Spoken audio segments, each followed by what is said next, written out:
Hello everyone. After the discussion of three important antimicrobials in last video lecture, in today's video lecture we are going to discuss, learn something about one another important antibiotic groups, that is beta lactam antibiotics. Right now, this beta lactam antibiotics, that is, you can say, one of the most important group of antibiotics which are still used largely in the practice, right? So this topic will cover in two separate video lectures. In today's video lecture we are going to learn about penicillin G, means all the forms of penicillin, and in the next video lecture we'll learn about rest of the some part of penicillin and cephalosporins, right? Okay, so let's start with this important antibiotic group, that is beta lactam antibiotics. Okay, now this group is known as beta lactam antibiotics because they are having beta lactam in their chemical structure, you can see, right? So you are not supposed to remember this chemical structure, but it is just shown to show you this beta lactam ring. Because of the presence of this beta lactam ring in all the drugs which are in this group, this particular group is known as beta lactam antibiotics. Okay, so there are two main groups, penicillin and cephalosporins. As I told you, today we are going to learn about penicillins. Penicillin, this name, you all must have heard somewhere, because it is a very, you can say, one of the popular antibiotics in the past. Right now they are not much popular, but as it was, you can say, one of the first antibiotics to be used and first antibiotic to be used clinically. And so you must have heard its name, and it is, you can say, it was discovered accidentally by Alexander Fleming, right? We are not going into the history part right now, but it is derived from the fungus Penicillium notatum, right? So it was derived from that fungus accidentally. Fleming showed that it has reduced the growth of staphylococcus. Okay, so with this brief introduction, uh, chemical structure you are not supposed to remember the beta lactam is there. And second important thing is this side chain. Again, you don't have to remember it, but this side chain, by uh, you can say variations in this side chain, various preparations are made in penicillin. So alter the side chain and new preparation is there. That's how semi-synthetic penicillins are made, right? So by alteration of side chain, new preparations are being made. Okay, so as I told you in the previous lecture, right, there is a fixed format in which all the groups you will learn: uh, introduction, then mechanism of action, then spectrum, then uses and side effects, right? So accordingly, mechanism of action of penicillin, basically it inhibits cell wall synthesis. In one line, if I have to say, then it inhibits cell wall synthesis, right? Quinolones, they were inhibiting DNA replications by inhibiting this DNA gyrase polymerase topoisomerase enzyme, right? So likewise here in the one sentence, it inhibits cell wall synthesis. So we'll see in details how it inhibits cell wall synthesis. Again, we'll learn it by a video. It is a very, you can say, a very good video I have selected after watching few videos. So if you watch this video properly, you will easily remember its mechanism of action.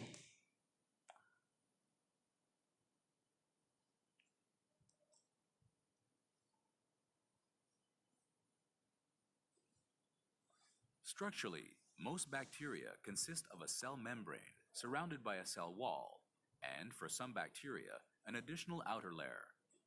Internal to the cell membrane is the cytoplasm, which contains ribosomes, a nuclear region, and in some cases granules and or vesicles. Depending on the bacterial species, a number of different external structures may be found, such as a capsule, flagella, and pili.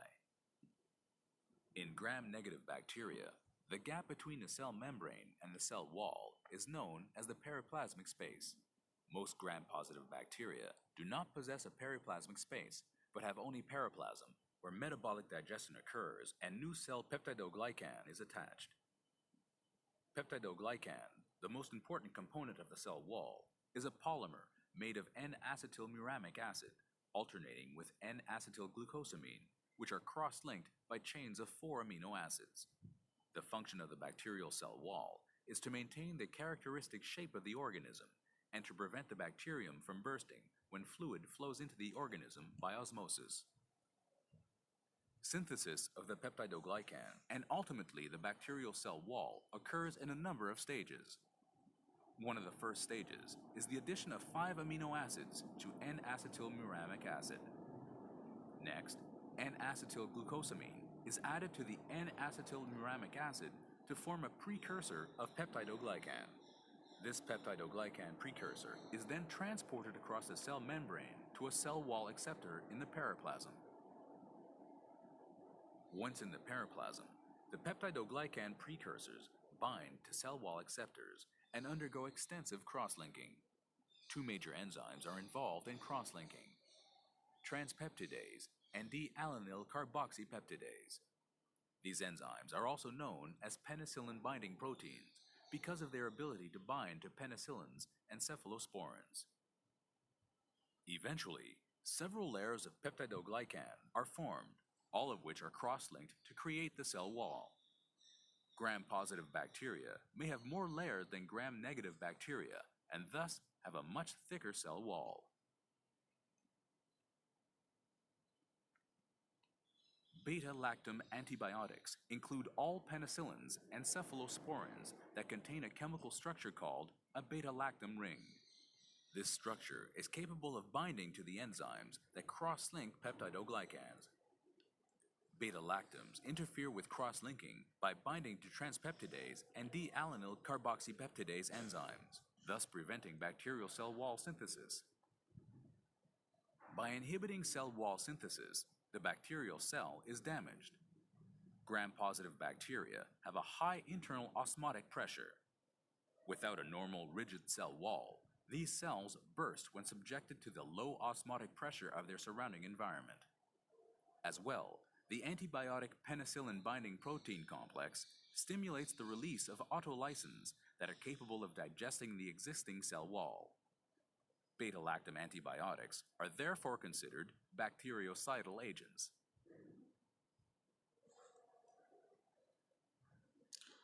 Okay, so this was mechanism of action. So in general, you can remember that it inhibits cell wall synthesis. Secondly, you have seen that they are bactericidal, right? They totally kill the bacteria, and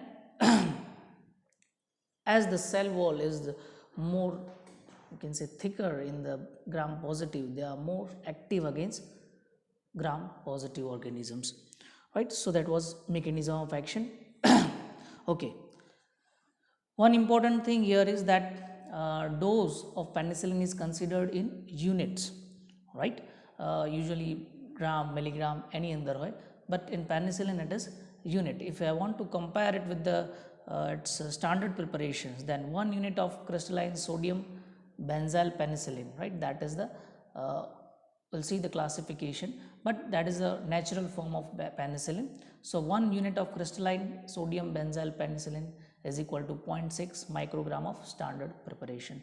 So if you calculate, likewise 1 gram is equal to 1.6 million units and 1 milliunit is equal to 0.6 gram, right? So that is just to give you idea that it is, the preparations are made in the units, right? આવી જ રીતે insulin preparations જે ડાયાબિટીસમાં use થાય, they are also in the units. Otherwise most of the drugs are in the form of gram, milligram, like that. Okay, so if I want to classify overall this penicillins, they are penicillin G and semisynthetic penicillin. Penicillin G is the naturally derived penicillin, જે penicillium notatum માંથી બને છે, right? જે ઓર્ગેનિઝમમાંથી derive થાય છે that is penicillin G. And જે side chain મેં તમને હમણાં કેમિકલ સ્ટ્રક્ચરમાં બતાવી, if you alter that side chains with other chemicals, right, then જે chemicals જે penicillin બને they are known as semisynthetic penicillin, right. Penicillin જીના પણ અલગ વેરિયસ પ્રિપેરેશન્સ છે, રાઈટ, જે હમણાં એક આ કીધું crystalline sodium benzyl penicillin, right, એવી જ રીતે procaine penicillin, benzathine penicillin. So they are the salts of this penicillin G, right. એમાં પ્રોકેન બેન્ઝાથિલ પેનિસિલિન એમાં સાઇડ ચેનમાં કોઈ ચેન્જીસ થતા નથી, that's why they are the salts of or preparations of natural penicillin G, while semisynthetic penicillin are different. They are made by altering the side chain of penicillin. Okay, so first we'll learn something about this natural penicillin G, right. એના બધા preparations ની ડિટેલમાં નહીં જઈએ, but all over the characteristic of penicillin G in general, and then we'll learn about semisynthetic penicillin. Okay, so we'll start first with the penicillin G, right. Again, spectrum means the format wise, the first thing which we are going to consider is a spectrum, against which kind of organisms they are active, right. Penicillin is basically narrow spectrum, right. Now this terminology will come across this antimicrobial all the lectures, in all the lectures, narrow spectrum or broad spectrum. Narrow spectrum means એનું જે range છે it's against few organisms, that's why it is narrow spectrum. Mostly gram positive, right. હમણાં જે વિડીયોમાં જોયું, because the gram positive has thicker cell wall and mechanism of action is inhibiting cell wall synthesis, that's why they are mostly active against gram positive. Few gram negative cocci are there like streptococci, staph aureus, this gonorrhea and meningitis, but mostly it is active against gram positive, and few gram this mostly gram positive bacilli, right. So basically it is active against gram positive organisms. Okay, again mechanism of resistance, જેવી રીતે ફ્લોરોક્વિનોલોન્સમાં resistant develop થતું હતું એવી રીતે પેનિસિલિનમાં પણ resistant develop થાય છે. In fact most of the organisms, so many organisms are resistant to penicillin. રેઝિસ્ટન્સમાં એવું છે કે જે વાઇડર યુઝ થાય એન્ટીબાયોટિકનો એમ ગ્રેજ્યુઅલી રેઝિસ્ટન્સ ઇન્ક્રીઝ થતું જાય, right. So penicillin was the one of the you can say the one of the antibiotics which was used in the past, right. એટલે એ ટાઈમમાં બીજી કોઈ એન્ટીબાયોટિક્સ હતી નહીં, એટલે in general penicillin was use very widely. So શું થયું, over a period of time organism develop resistant. So અત્યારે જે ઓર્ગેનિઝમ છે એમાંથી મોટાભાગના except few they are resistant. So they are mechanism of resistance. એક તો okay, for this also we'll look into that video, same video, because it has explained the mechanism of resistance very nicely. Bacterial resistance to beta-lactam antibiotics may be acquired by several routes. One of the most important mechanisms is through a process known as transformation. During transformation, chromosomal genes are transferred from one bacterium to another. When a bacterium containing a resistance gene dies, naked DNA is released into the surrounding environment. If a bacterium of sufficient similarity to the dead one is in the vicinity, it will be able to uptake the naked DNA containing the resistance gene. Once inside the bacterium, the resistance gene may be transferred from the naked DNA to the chromosome of the host bacteria by a process known as homologous transformation. Over time, the bacterium may acquire enough of these resistance genes to result in a remodeling of the segment of the host DNA. If this remodeled DNA segment codes for cross-linking enzymes, i.e. penicillin binding proteins, the result is the production of altered penicillin binding proteins.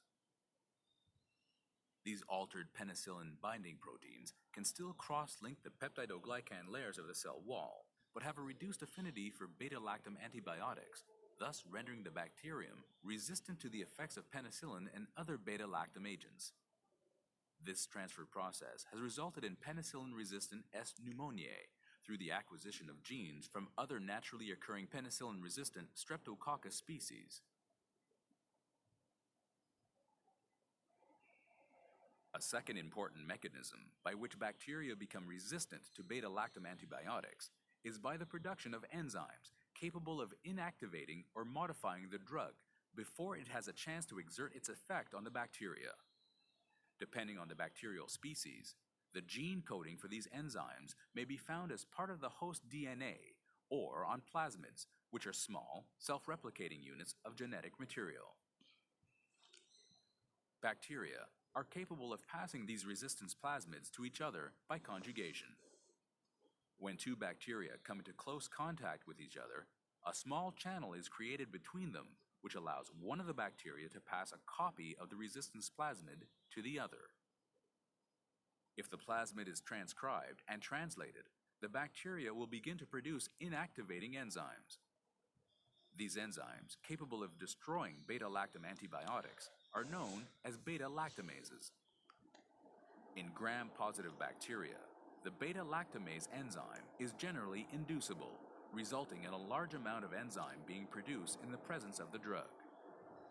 In gram-negative bacteria, the beta-lactam enzymes are produced constitutively, i.e., even when the antibiotic is not present.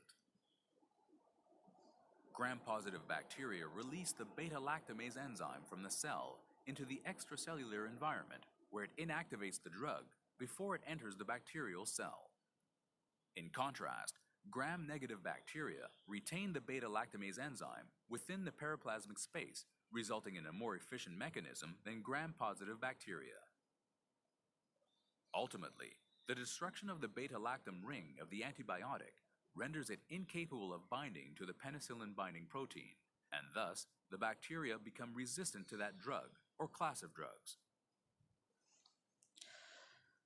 Okay, so courtesy goes to YouTube and Mechanism in Medicine for this video. So you understood that one of the important mechanism is development of enzyme, right? Beta lactamase, penicillinase is a type of beta lactamase which enzyme will destroy the antibiotic. These are the less important. Tolerance develop type, they become less permeable, and alteration in porin channels like fluoroquinolones, right? So that was the mechanism of action of resistance. આનું second link આવશે એક antibiotic ગ્રુપમાં, that we'll see later about beta lactamase. Okay, now about pharmacokinetic characteristics. They are acid labile, means if you will take the orally, it will get destroyed in the stomach. So not given orally, they are given parenterally. IM is the route of choice, right? Complete absorption by IM route. They have rapid renal excretion when excreted by kidney. Half-life is 30 minutes. And important thing is tubular secretion, right? It is excreted by tubular secretion and that is blocked by probenecid. So if you give combination of penicillin with probenecid, it will increase the concentration of penicillin, right? So increase the duration of penicillin. So if you want to increase the duration of action of penicillin, give along with the probenecid. This is the example of drug-drug interaction, right? Okay, side effects of penicillin G.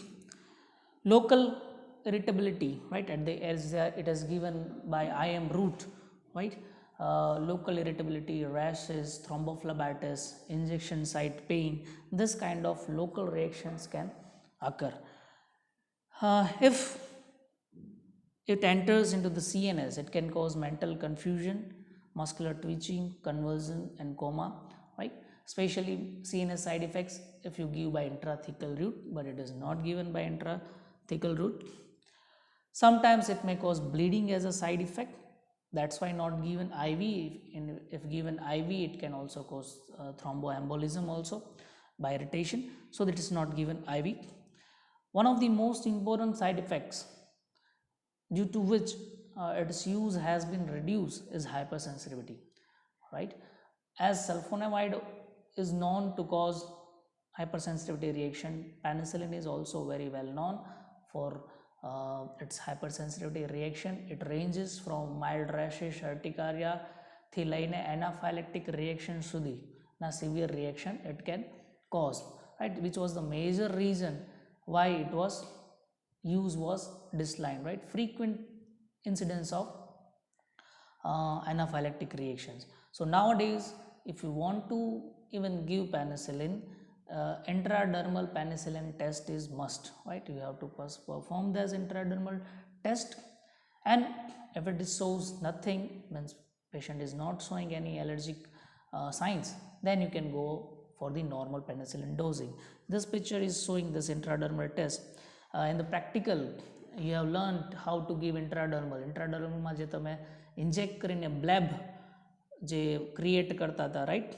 So for penicillin allergy test also what will do, the usually 3 પહેલામાં એને divide હોય. એક પ્રીપેન, right? પ્રીપેનની અંદર કંઈ નહીં, પણ this પેનિસિલિનનું જે એક પ્રિપરેશન છે it is given.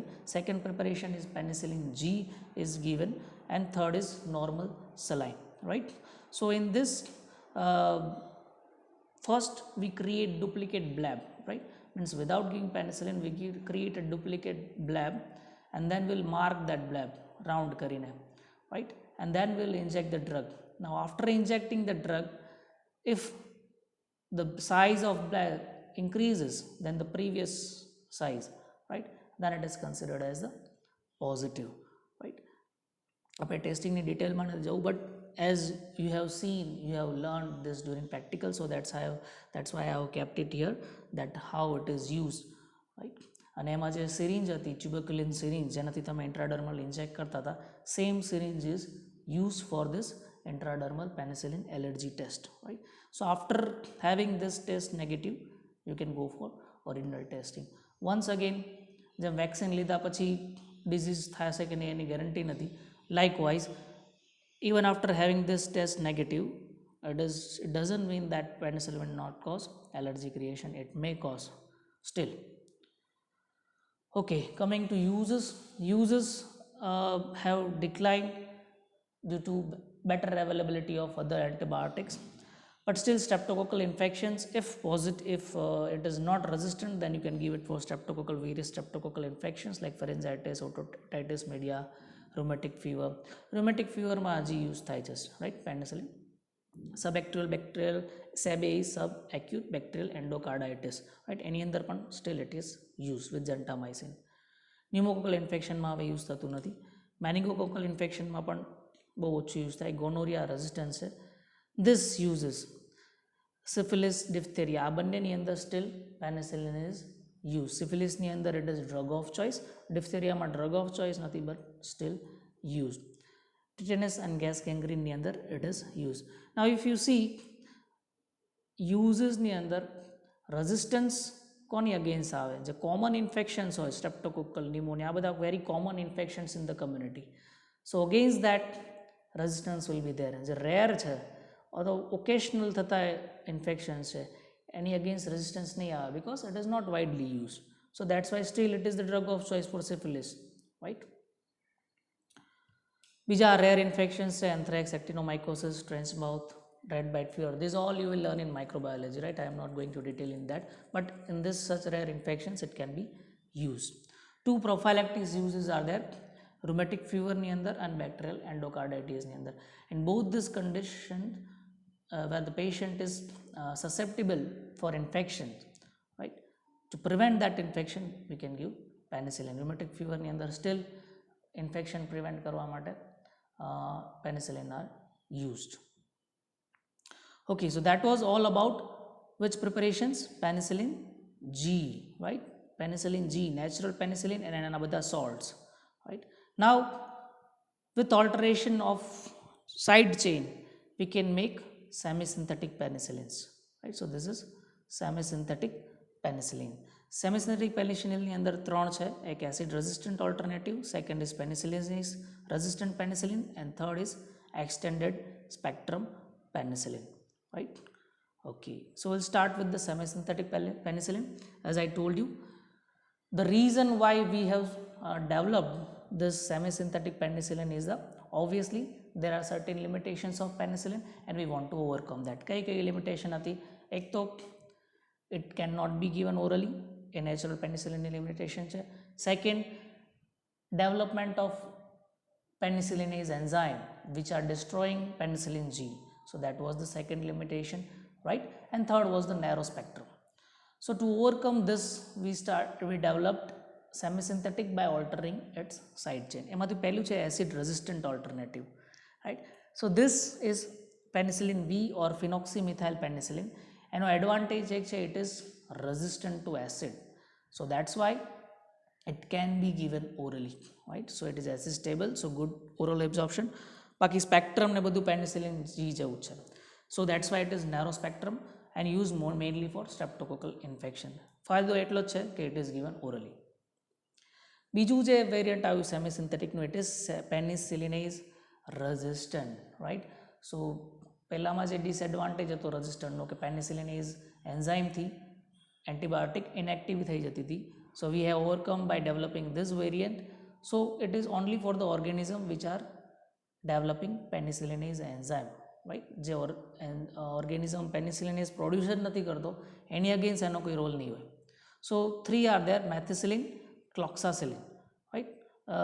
These two are more important. Cloxa અને ડાયક્લોક્સા બે એક જ વેરિયન્ટ છે, so 2 will consider. Methicillin જે છે, it is given injectable. We have developed a methicillin starting my use thati thi, but then one variant has come, methicillin resistant Staph aureus. Otherwise Staph aureus, normally Staph aureus is the organism against which methicillin was sensitive. Then by mutation they developed one organism that is known as methicillin resistant Staph aureus, and now it organism itself is known as by this name, MRSA. So it is not active against MRSA. It is the reason of emergence of MRSA. And second thing, these are the side effects, hematuria, albinuria and nephritis. So in nutshell I want to say that methicillin is not used nowadays, right. Instead of that we are using cloxacillin. Cloxacillin use થાય છે, widely used થાય છે. It is more active than methicillin, but not still against MRSA. MRSA variant સામે નથી, but methicillin કરતાં વધારે active છે. ક્લોક્સા અને ડાયક્લોક્સાનું બે સેમ જ વેરિયન્ટ છે. એનું cloxacillin is used with the combination of other drugs also, right. So that was penicillinase resistant penicillin. Okay, the third one is extended spectrum penicillins, right. So these variants, they have extended spectrum. જે ત્રીજી loophole હતો, ત્રીજું negative point હતો પેનિસિલિનનો કે narrow spectrum, એને overcome કરવા માટે we have developed this semisynthetic variants, that is extended spectrum. એની અંદર ત્રણ છે, aminopenicillin, carboxypenicillin and uridopenicillin, right. Okay, so we'll start with this aminopenicillin. દરેકની અંદર we have subgroups, means sub drugs are there. So એની અંદર first છે, that is ampicillin. See here also against gram negative. જે penicillin, natural penicillin અંદર limitation હતી, active more against gram positive but not gram negative. It has been overcome by this ampicillin variant and it has oral, બંને ફાયદા છે, orally પણ અપાય and active against gram negative also.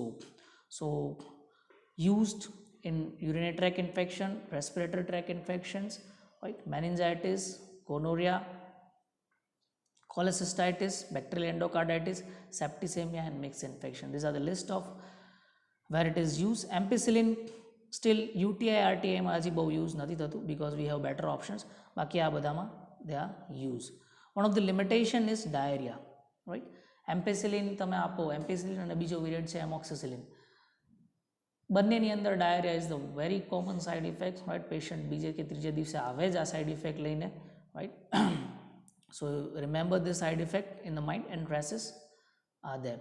To prevent this side effect, certain preparations are there that it is given along with the lactic acid bacillus preparations આવે છે, that you will learn in the GIT. એની સાથે કોમ્બિનેશનમાં પણ અપાય. Second is back ampicillin. It is the prodrug of ampicillin only but it achieves high concentration and low incidence of diarrhea. That is a benefit. Amoxicillin, it is still widely used, right. એના preparations આપણે આગળ જોઈશું beta lactamase આવે ત્યારે, but it has better oral absorption than ampicillin. That's why it is more used compared to amoxicillin. Again high concentration and low incidence of diarrhea. It is also active against Shigella and influenza. So ampicillin ને amoxicillin માં જો select કરવાનું હોય તો amoxicillin is the first choice. You can go for that. Okay. Second variant, this was all about aminopenicillins. Second is carboxy penicillin, એની અંદર carbenicillin અને ટિકાર્સિલિન બે છે. કાર્બેનિસિલિન, it is active against pseudomonas and proteus, right? Now these two are very notorious. When you will learn microbiology, you will come to learn that pseudomonas and proteus are very notorious organism seen in mostly in hospital acquired infections and serious kind of infection. So remember, क्या penicillin હતું? Simply active against gram positive. પછી semi synthetic માં amino penicillin આવ્યા, which are active against gram negative also. And going one step ahead, carboxy penicillins, which are active against pseudomonas and proteus also, which are very serious or means notorious organism. Given IV, right? Bleeding is the side effects and used for serious infections by pseudomonas and proteus. Ticarcillin is more potent compared to carbenicillin. So remember, carboxypepsilin. And iridopenicillins ની અંદર છે piperacillin. Against it is anti-pseudomonal and more potent than carbenicillin. Same spectrum છે, but આના કરતાં પણ વધારે potent છે, right? And one more organism is added, Klebsiella. Again, Klebsiella is one of the notorious organisms, right? And for neutropenic patients with serious infections. Okay, beta lactamase we'll see in the next lecture. Okay, so this was all the three. Which kind? Extended spectrum. Again, extended spectrum is this semi-synthetic penicillins, right? So that's all we have learned today about penicillin, what is the mechanism of action, then about penicillin G, various its uses and all that, and then semi-synthetic penicillin ની અંદર acid resistant penicillin, penicillinase resistant, and third extended spectrum. આ ત્રણેય ટાઈપના semi-synthetic penicillin we have learned. In the next video lecture, we'll continue about in penicillin, beta lactamase inhibitors, and then the next group, cephalosporin, right? Hope you have learned something. Thank you.